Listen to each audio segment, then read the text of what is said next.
And the U.S. government policy was based very largely on the work of Hermann Schwann, who was brought over from Nazi Germany to work for the government, explaining the safety of microwave and radar waves.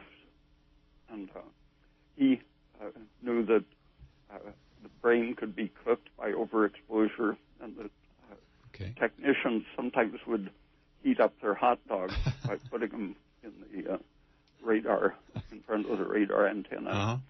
And so he argued that he wasn't a biologist at all, he was a physicist. And he argued that was the only danger from radar or microwaves was if it heated you up. And so he found that to heat up a beaker of salt water noticeably, it required sitting in front of the radar for at least an hour at an intensity of around 100,000 microwatts per square centimeter. And so just to be safe, he and the government said that we'll set the safety limit at 10,000 microwatts per square centimeter.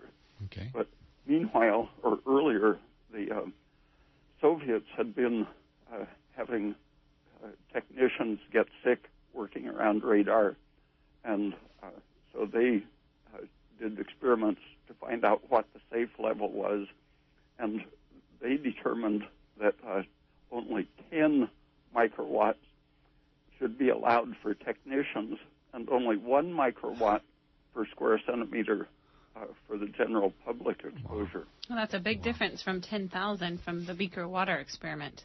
Yeah. So where were the Russians testing humans, and the Nazi German in America was testing water, beakers of water? Yeah. And the government knew about the dangers of microwave radiation just as well as they knew about the dangers of radioactive fallout.